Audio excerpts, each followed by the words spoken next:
Hello friends, ಎಲ್ಲರಿಗೂ ನಮಸ್ಕಾರ. ರೇಖಾ ಅಡುಗೆ ಚಾನಲ್ಗೆ ಸ್ವಾಗತ. ಹೊಸದಾಗಿ ನಮ್ಮ ಚಾನಲ್ ನೋಡೋರು ಪ್ಲೀಸ್ ಸಬ್ಸ್ಕ್ರೈಬ್ ಮಾಡ್ಕೊಳ್ಳಿ, ಹಾಗೆ ಪಕ್ಕದಲ್ಲಿರುವ ಬೆಲ್ ಐಕನ್ನು ಕ್ಲಿಕ್ ಮಾಡ್ಕೊಳ್ಳಿ. ಬನ್ನಿ, ಇವತ್ತು ನಾನು ದೀಪಾವಳಿ ಹಬ್ಬ ಸ್ಪೆಷಲ್ ಆಗಿ ಮನೆಯಲ್ಲೇ ಈಸಿಯಾಗಿ ಸ್ವೀಟ್ ಬೂಂದಿ ಮಾಡೋದು ಹೇಗಂತ ನೋಡೋಣ. ಇದು ತುಂಬ ಸಿಂಪಲ್ ಮಾಡೋದು ಮತ್ತು ಈಸಿಯಾಗಿ ಕೂಡ ಮಾಡ್ಕೋಬೋದು. ಇದು ಹೇಗೆ ಮಾಡೋದು, ಇದಕ್ಕೆ ಬೇಕಾಗೋ ಸಾಮಗ್ರಿಗಳು ನೋಡೋಣ. ಇಲ್ಲಿ 1 ಕಪ್ ಆಗೋಷ್ಟು ಕಡಲೆ ಹಿಟ್ಟು ತೊಗೊಂಡಿದ್ದೀನಿ. ಸೊ ಕಡಲೆ ಹಿಟ್ಟು ಭಾಗ್ಯಲಕ್ಷ್ಮಿ ತೊಗೊಳ್ಳಿ, ತುಂಬ ಚೆನ್ನಾಗಿರುತ್ತೆ. 1 ಕಪ್ ಕಡಲೆ ಹಿಟ್ಟಿಗೆ 3/4 ಕಪ್ ಆಗೋಷ್ಟು ಸಕ್ಕರೆ ತೊಗೊಂಡಿದ್ದೀನಿ, ನೆನಪಿರಲಿ 3/4 ಕಪ್ ಆಗೋಷ್ಟು. ಒಂದು 8 ರಿಂದ 9 ಲವಂಗ ತೊಗೊಂಡಿದ್ದೀನಿ. ಒಂದು 2 ಚಿಟಿಕೆ ಆಗೋಷ್ಟು ಕೇಸರಿ ಫುಡ್ ಕಲರ್ ಯೆಲ್ಲೋ ಕಲರ್ ತೊಗೊಂಡಿದ್ದೀನಿ. ಒಂದು ಅರ್ಧ ಟೀ ಸ್ಪೂನ್ ಆಗೋಷ್ಟು ಏಲಕ್ಕಿ ಪುಡಿ ತೊಗೊಂಡಿದ್ದೀನಿ. ಇದು ಬೇಕಿಂಗ್ ಪೌಡರು, ಒಂದು ಅರ್ಧ ಟೀ ಸ್ಪೂನ್ ಬೇಕಾಗುತ್ತೆ. ಸೊ ಬೇಕಿಂಗ್ ಪೌಡರ್ ಇಲ್ಲ ಅಂದರೆ ಅಕ್ಕಿ ಹಿಟ್ಟು 1 ಸ್ಪೂನ್ ಹಾಕ್ಕೊಳ್ಳಿ. ಮತ್ತು ಇದಕ್ಕೆ ತುಪ್ಪ ಒಂದು 2 ಟೇಬಲ್ ಸ್ಪೂನು, ನಿಂಬೆಹಣ್ಣು ಒಂದು 1/4 ಭಾಗದಷ್ಟು ತೊಗೊಂಡಿದ್ದೀನಿ. ಡ್ರೈ ಫ್ರೂಟ್ಸ್ ಇಲ್ಲಿ ಬಿಳಿ ದ್ರಾಕ್ಷಿ ಒಂದು 2 ಟೇಬಲ್ ಸ್ಪೂನು, ಬ್ಲ್ಯಾಕ್ ದ್ರಾಕ್ಷಿ ಒಂದು 2 ಟೇಬಲ್ ಸ್ಪೂನು, ಮತ್ತು ಗೋಡಂಬಿ ಬಾದಾಮಿ ಎರಡು ಒಂದು 10 ಚಿಕ್ಕ ಚಿಕ್ಕದಾಗಿ ಕಟ್ ಮಾಡಿ ಇಟ್ಕೊಂಡಿದ್ದೀನಿ. ಒಂದು 10 ತೊಗೊಂಡಿದ್ದೀನಿ, ನೀವು ಜಾಸ್ತಿ ಕೂಡ ಯೂಸ್ ಮಾಡ್ಕೋಬೋದು. ಈಗ ಹೇಗೆ ಮಾಡೋದಂತ ನೋಡೋಣ ಬನ್ನಿ. ಈಗ ಸ್ಟವ್ ಮೇಲೆ ಒಂದು ಚಿಕ್ಕದು ಕಡಾಯಿ ಇಟ್ಕೊಂಡು ಅದಕ್ಕೆ ತುಪ್ಪ ಹಾಕ್ಕೊತಾ ಇದ್ದೀನಿ. ಈ ಬೂಂದಿಗೆ ಡ್ರೈ ಫ್ರೂಟ್ಸು ಸ್ವಲ್ಪ ಜಾಸ್ತಿನೇ ಹಾಕ್ಕೊಳ್ಳಿ, ತುಂಬ ಚೆನ್ನಾಗಿರುತ್ತೆ. ಸೊ ನೀವು ಮನೆಯಲ್ಲೇ ಈ ರೆಸಿಪಿನ ಮಾಡಿಕೊಂಡ್ರೆ ಪಾಯಸದ ಜೊತೆಗೆ ತಿನ್ಬೋದು. ಮತ್ತು ಏನಾದರೂ ನಿಮ್ಮ ಮನೇಲಿ ಚಿಕ್ಕ ಚಿಕ್ಕ ಫಂಕ್ಷನ್ ಆದಾಗ ನೀವು ಈ ಥರ ಸ್ವೀಟ್ ಮಾಡಿ ಅರ್ಶಿನ ಕುಂಕುಮಕ್ಕೆ ಕೂಡ ನೀವು ಒಂದು ಕವರಲ್ಲಿ ಪ್ಯಾಕ್ ಮಾಡಿ ಕೊಡ್ಬೋದು. ತುಂಬ ಚೆನ್ನಾಗಿರುತ್ತೆ ರೆಸಿಪಿ. ಈಗ ಈ ಡ್ರೈ ಫ್ರೂಟ್ಸ್ ಎಲ್ಲ ಹಾಕ್ಕೊಂಡು ಹುರ್ಕೊಳ್ಳೋಣ. ಸೊ ಲವಂಗ ಯಾಕೆ ಹಾಕ್ತಾಯಿದ್ದೀನಿ ಅಂದರೆ ಒಳ್ಳೆ ಫ್ಲೇವರ್ ಇರುತ್ತೆ ಈ ಬೂಂದಿನಲ್ಲಿ, ತುಂಬ ಚೆನ್ನಾಗಿರುತ್ತೆ. ಕೆಲವ್ರು ಏನು ಗೊತ್ತಾ ಮಾಡ್ತಾರೆ, ಇದು ಕೂಡ ಹಾಕ್ತಾರೆ, ಏಲಕ್ಕಿನ ದಪ್ಪಗೆ ಹಾಕ್ತಾರೆ. ನಾನು ಇಲ್ಲಿ ಪುಡಿ ಯೂಸ್ ಮಾಡ್ತಾ ಇದ್ದೀನಿ. ಸೊ ಈ ಡ್ರೈ ಫ್ರೂಟ್ಸ್ ಎಲ್ಲ ಚೆನ್ನಾಗಿ ಫ್ರೈ ಆಗ್ತಾ ಇದೆ. ಈಗ ಇದನ್ನು ಪಕ್ಕಕ್ಕೆ ಇಟ್ಕೊಳ್ಳೋಣ. ಸೊ ಅದು ಆರಲಿ ಚೆನ್ನಾಗಿ, ಅಷ್ಟೊತ್ತಿಗೆ ಇಟ್ಟು ಕಲಿಸ್ಕೊಳ್ಳೋಣ ಬನ್ನಿ. ಈಗ ಒಂದು ಬೌಲ್ ತೊಗೊಂಡಿದ್ದೀನಿ, ಅದಕ್ಕೆ ಕಡಲೆ ಹಿಟ್ಟು ಹಾಕ್ಕೊತಾ ಇದ್ದೀನಿ. ನೆನಪಿರಲಿ ಕಡಲೆ ಹಿಟ್ಟನ್ನ ಚೆನ್ನಾಗಿ ಜಲ್ದಿ ಹಿಡಿದಿಟ್ಕೊಳ್ಳಿ. ಈಗ ಬೇಕಿಂಗ್ ಪೌಡ್ರ್ ಹಾಕ್ಕೊತಾ ಇದ್ದೀನಿ, ಒಂದು ಅರ್ಧ tea spoon. So baking powder ತುಂಬ ರೇಟಲ್ಲೆಲ್ಲ ನಾರ್ಮಲ್ ಎಲ್ಲ ದೊಡ್ಡ ಅಂಗಡಿಗಳಲ್ಲಿ ಸಿಗುತ್ತೆ.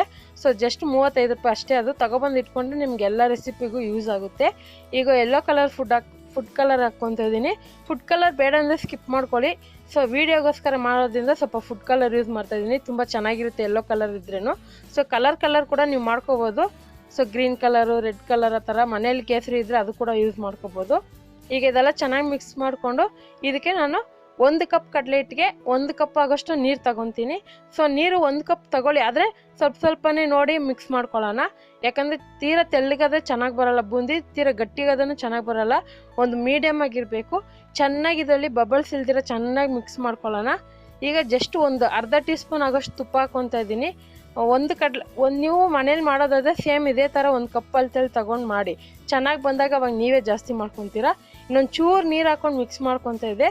ನೋಡ್ತಾ ಇರ್ಬೋದು, ಸ್ಪೂನಲ್ಲಿ ಈ ಥರ ಮೇಲಿಂದ ಉಯ್ದರೆ ಈ ಥರ ಫ್ರೀಯಾಗಿ ಬೀಳಬೇಕು. ತೀರಾ ನೀರು ಥರನೂ ಬೀಳಬಾರ್ದು, ತೀರಾ ಗಟ್ಟಿಯಾಗೂ ಬೀಳಬಾರ್ದು, ಒಂದು ಮೀಡಿಯಮಾಗಿ ಬೀಳಬೇಕು, ನೆನಪಿರಲಿ. ಸೊ ಇದನ್ನು ಒಂದು 2 ನಿಮಿಷ ಬಿಡೋಣ. ಸೊ ಅದೇ ಟೈಮ್ಗೆ ಎಣ್ಣೆ ಕಾಯಕ್ಕೆ ಇಟ್ಕೊಂಡಿದ್ದೆ. ಮತ್ತು ಎಣ್ಣೆ ಕಾದಿರ್ಬೇಕು ಫುಲ್ಲು. ಹಾಕೋವಾಗ ಒಂದು ಮೀಡಿಯಮ್ ಫ್ಲೇಮಲ್ಲಿ ಇಟ್ಕೊಳ್ಳಿ. ಸೊ ಎಣ್ಣೆ ಚೆನ್ನಾಗಿ ಕಾದಿದ ಮೇಲೆ ಹಾಕ್ಕೋಬೇಕು. ಇವಾಗ ನೋಡಿ, ನಾನು ಬೂಂದಿದು ಈ ಥರ ಒಂದು ಜಲ್ಡಿದು ಇಟ್ಕೊಂಡಿದ್ದೀನಿ. ಅದಿಲ್ಲಾಂದರೆ ನೀವು ಅನ್ನದ ಕೈ ಇರುತ್ತೆ ಮನೇಲಿ, ಮಾಮೂಲಿ ಎಲ್ಲರ ಮನೇಲಿ ಇರುತ್ತೆ, ಅದ್ರ ಮೇಲೆ ಕೂಡ ಹಾಕೋಬೋದು. ಸೊ ನೋಡ್ತಾ ಇರ್ಬೋದು, ತೀರಾ ತೆಳ್ಳಗೂ ಇಲ್ಲ, ಈ ಥರ ಚೆನ್ನಾಗಿ ನೊರೆ ಬರುತ್ತೆ. ಸೊ ನೊರೆ ಎಲ್ಲ ಕಡಿಮೆ ಆದರೆ ಫುಲ್ಲು ಕ್ರಿಸ್ಪಿಯಾಗಿ ಬರುತ್ತೆ. ಸೊ ಆಲ್ಮೋಸ್ಟ್ ನಾನು ಖಾರ ಬೂಂದಿ ಕೂಡ ಹೇಗೆ ಮಾಡೋದಂತ ತೋರಿಸಿದ್ದೀನಿ, ಬೂಂದಿ ಲಾಡ್ ಮಾಡೋದು ಕೂಡ ತೋರಿಸಿದ್ದೀನಿ. ಸೊ ನೀವು ಟೈಮ್ ಇದ್ದರೆ ಯಾವ್ದು ಬೇಕೋ ಅದು ಮಾಡ್ಕೋಬೋದು. ಅದರಲ್ಲೂ ಖಾರ ಬೂಂದಿ ಕೂಡ ಮಾಡಿಕೊಂಡ್ರೆ ಊಟದ ಜೊತೆ ನಂಚ್ಕೊಳ್ಳೋಕೆ ತುಂಬ ಚೆನ್ನಾಗಿರುತ್ತೆ, ಟೀ ಕಾಫಿ ಜೊತೆಗೆ. ಇದು ಸ್ವೀಟ್ ಬೂಂದಿ ಅಲ್ವಾ, ಹಬ್ಬದ ಸ್ಪೆಷಲಾಗಿ ಸೂಪರಾಗಿರುತ್ತೆ. ಸೊ ಇವಾಗ ನೋಡ್ತಾ ಇರ್ಬೋದು, ಎಣ್ಣೆಲಿ ಫುಲ್ಲು ನೊರೆ ಕಡಿಮೆ ಆದಮೇಲೆ ನೀವು ಎತ್ಕೊಳ್ಳಿ, ಫುಲ್ ಕ್ರಿಸ್ಪಿಯಾಗಿ ಬರುತ್ತೆ, ಶಬ್ದ ಬರುತ್ತೆ. ಸೊ ಇದೇ ರೀತಿ ಎಲ್ಲ ಮಾಡಿಟ್ಕೊಂಡಿದ್ದೀನಿ. ಈಗ ಪಾಕ ಹೇಗೆ ಮಾಡೋದಂತ ನೋಡೋಣ ಬನ್ನಿ. ಆಮೇಲೆ ಇನ್ನೊಂದು ಫ್ರೆಂಡ್ಸ್, ಬೇಕಿಂಗ್ ಪೌಡ್ರ್ ನಿಮ್ಗೆ ಸಿಕ್ಕಿಲ್ಲ ಅಂದರೆ ಪರವಾಗಿಲ್ಲ, ಅಕ್ಕಿ ಹಿಟ್ಟು 1 ಟೇಬಲ್ ಸ್ಪೂನ್ ಹಾಕ್ಕೊಳ್ಳಿ ಸಾಕು. ಈಗ ನಾನು ಸಕ್ಕರೆ ಮಾತ್ರ ನೆನಪಿರಲಿ, ಪಾಕ ಜಾಸ್ತಿ ಇದ್ರೂ ಕರೆಕ್ಟಾಗಿ ಬರೋಲ್ಲ, ಪಾಕ ಕಡಿಮೆ ಇದ್ರೂ ಚೆನ್ನಾಗಿ ಬರೋಲ್ಲ. 1 ಕಪ್ ಕಡಲೆ ಹಿಟ್ಟಿಗೆ 3/4 ಕಪ್ ಆಗೋಷ್ಟು ಸಕ್ಕರೆ ತೊಗೊಳ್ಳಿ. ಸ್ವಲ್ಪ ನೀರು ಕಡಿಮೆನೇ ಹಾಕ್ಕೊಳ್ಳಿ, ಸಕ್ಕರೆ ಮುಳುಗೋಷ್ಟು ನೀರು ಹಾಕ್ಕೊಳ್ಳಿ ಸಾಕು. ಈಗ ಇದನ್ನು ಜಸ್ಟ್ ಒಂದು 10 ನಿಮಿಷ ಪಾಕ ರೆಡಿಯಾಗಿ ಹೋಗುತ್ತೆ. ಮತ್ತು ಒಂದೆಳೆ ಪಾಕ ತೆಗಿಬೇಕಂತೇನಿಲ್ಲ, ಕೈಗೆ ಜಸ್ಟ್ ಅಂಟು ಬಂದರೆ ಸಾಕು. ಈಗ ಒಂದು 7 ರಿಂದ 8 ನಿಮಿಷ ಇದನ್ನು ಚೆನ್ನಾಗಿ ಕುದಿಸ್ಕೊಳ್ಳೋಣ. ಸೊ ನೋಡ್ತಾ ಇರ್ಬೋದು, ಒಳ್ಳೆ ಥಿಕ್ನೆಸ್ ಬಂದಿದೆ. ಸೌಟಲ್ಲಿ ಹಿಂಗೆ ಎತ್ತುವಿದಾಗ ಹನಿ ಬೀಳಬೇಕು, ಇಲ್ಲಾಂದರೆ ಕೈಯಲ್ಲಿ ಚೆಕ್ ಮಾಡಿದಾಗ ಅಂಟು ಥರ ಬರಬೇಕು ಅಷ್ಟೇ. ಒಂದೆಲೆ ಪಾಕ ಮಾಡೋಕ್ಕೆ ಹೋಗಬೇಡಿ, ಮತ್ತು ಗಟ್ಟಿ ಪಾಕ ಹಾಕಿ ಮಾಡೋಕ್ಕೆ ಹೋಗಬೇಡಿ. ಈಗ ಇದಕ್ಕೆ ಏಲಕ್ಕಿ ಪುಡಿ ಹಾಕ್ಕೊತಾ ಇದ್ದೀನಿ. ಸೊ ಏಲಕ್ಕಿ ಪುಡಿ ಬದಲು ನೀವು ಜಜ್ಜಿಬಿಟ್ಟು ಕೂಡ ಹಾಗೆ ಹಾಕೋಬೋದು, ಅದು ಚೆನ್ನಾಗಿರುತ್ತೆ. ಏಲಕ್ಕಿ ಫ್ಲೇವರ್ ತುಂಬ ಜಾಸ್ತಿ ಆಗುತ್ತೆ ಅನ್ನೋರಾದರೆ ಆ ಥರ ಮಾಡ್ಕೋಬೋದು. ನಿಂಬೆ ರಸ ಜಸ್ಟ್ ಒಂದು 5 ಹನಿ ಹಾಕ್ಕೊತಾ ಇದ್ದೀನಿ. ಯಾಕೆ ಅಂದರೆ ಸಕ್ಕರೆ ಮತ್ತು ಡ್ರೈ ಆದಮೇಲೆ ಅದು ಒಂಥರ ಕ್ರಿಸ್ಟಲ್ ಥರ ಆಗ್ಬಿಡುತ್ತೆ, ಅಂದರೆ ಮರಳು ಥರ ಆಗ್ಬಿಡುತ್ತೆ. ಅದಕ್ಕೋಸ್ಕರ ನಿಂಬೆ ರಸ ಹಾಕ್ಕೊಂತಿರೋದು. ನಿಂಬೆ ರಸ ಹಾಕಿದ್ರೆ ಆ ಥರ ಆಗೋದೇ ಇಲ್ಲ. ಸೊ ಚೆನ್ನಾಗಿ ಪಾಕಕ್ಕೆ ಬೂಂದಿ ಎಲ್ಲ ಇಟ್ಕೊಳ್ಳುತ್ತೆ. ನೆನಪಿರಲಿ, ಸ್ಟವ್ನ ಸಿಮ್ಮಲ್ಲಿ ಇಟ್ಕೊಂಡು ಬೂಂದಿ ಹಾಕ್ಕೊಳ್ಳಿ.